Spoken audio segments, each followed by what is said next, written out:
Thank you very much, the clerk, Right Honorable Speaker of the Council of State, Deputy. Good morning to all of you and welcome to this sitting, ordinary sitting number 7, 2023. 70 members present this morning with 40 members who have taken permission for various reasons on permission. Total 81. The grand total of members. Honorable members, I would like to start by sincerely apologizing to all of you for the late starting of this sitting. I hope you will accept my apology. Thank you very much. The next item, and this is in accordance with Regulation 136, read report of the committee to the August House. And as you are all aware, we are in the budget session at this sitting. So on this note, I call upon the chairperson of the council. Of course, we had a very public holidays 2 times, but you did your best. So we are here. Honorable member, please proceed. Thank you, Madam Speaker, for this chance. I would like to add my voice for the job well done by the specialized committees of finance of the both houses. And on that note, I would like to clarify that this report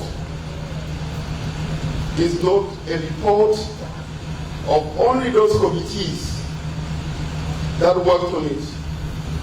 When the budget was tabled in the first reading, it was then committed duly to the Committee on Finance and Economy. And they went engaging all the committees in both houses, and those committees contributed their ideas, and now it has come in form of a report. So this is a report in its second reading of the whole House. Second, Madam Speaker, coming to the report. 1, the theme of this report, consolidating peace and stabilizing the economy. The peace budget of 50 billion, which is an equivalent of 50 million US dollars. We cannot call it a budget adequate for addressing peace implementation in the Republic of South Sudan. The peace has been lagging behind with many outstanding tasks which are very key and relevant to the conduct of free, fair, and credible elections. 50 million is not enough for peace budget. I know the proposal for supplementary budget, which according to the law will come in 6 months. 6 months is a very long time for a roadmap of 2 years, which is already in its final year of financial year. This is indeed the last financial year, by the way. Financial year, if it is 12 months, that means from June to June next year, and you have not included within this month, 12 months, or 1 year, significant allocations for pending tasks which are in the agreement, then I would doubt the sincerity of whoever planned this budget and saying elections is due in 2024. Allow me, Right Honorable Speaker, to talk about the envelope. The resource envelope. I've always maintained that South Sudan is not lacking. You can now see the discrepancies in the figures of what we produce. 132,000, 150,000 barrels, 172,000 barrels. Which one should we believe? I will be forced to believe the committee figures because they are the one overseeing the executive and particularly the Ministry of Petroleum. They must be having the facts. 172,000 barrels. This is the figure that I take home from this sitting. And by the way, allow me also to comment on the benchmark. We talk about benchmark.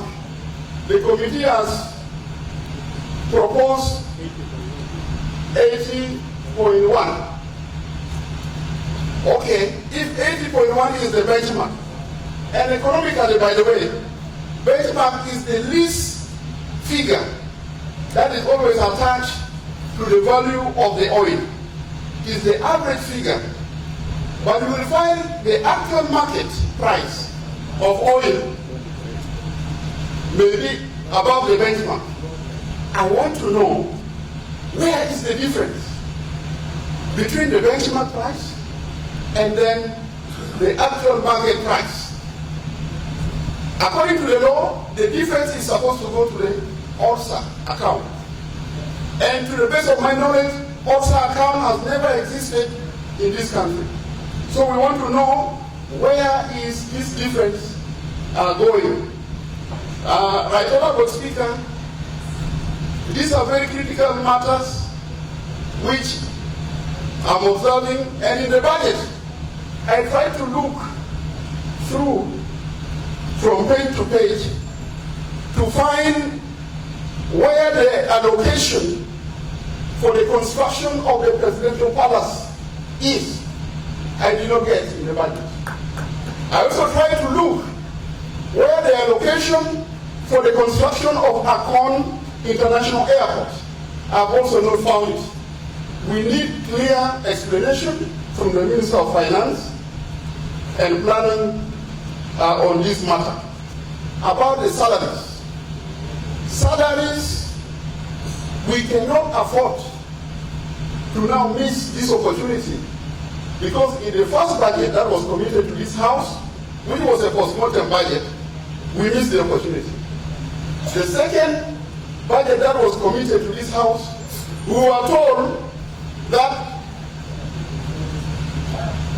we will bring you increment of salaries in a supplementary budget.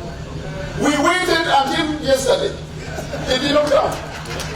So this is the only opportunity left between us, the Parliament, and the Executive. And I want to categorically state that the 400 increment that came with the budget book proposal is inadequate, cannot respond to the market price and the inflation which is in Konyokanya. What we need, we shall increase beyond. That's why we endorse vividly the proposal and the resolution that came from in the report of the Economic Committee. Cuts is inevitable. We will cut as long as we cannot cut somebody's neck. We will cut from the budget.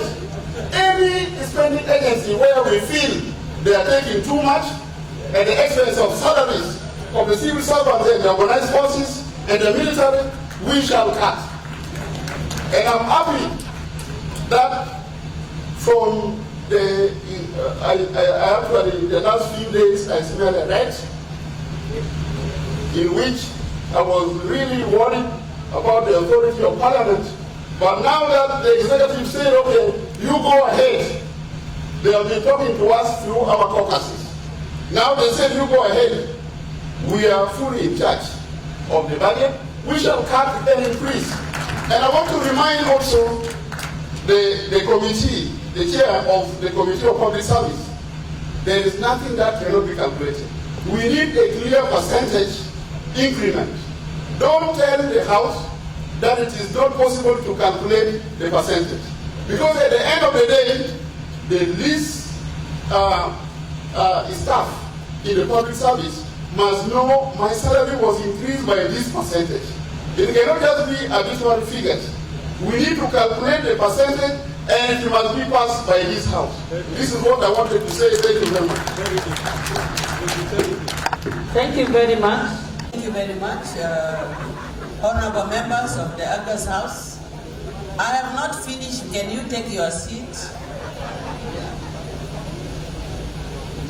Right honorable Speaker, Deputy Speakers, honorable ministers, honorable members of the August House, the media, thank you very much for persevering these long hours to sit since the morning up to this time. This is important. All of you wanted to speak, but the time cannot allow the big number that we are. So for those who have not spoken, I apologize, but next time you will be given the priority to speak.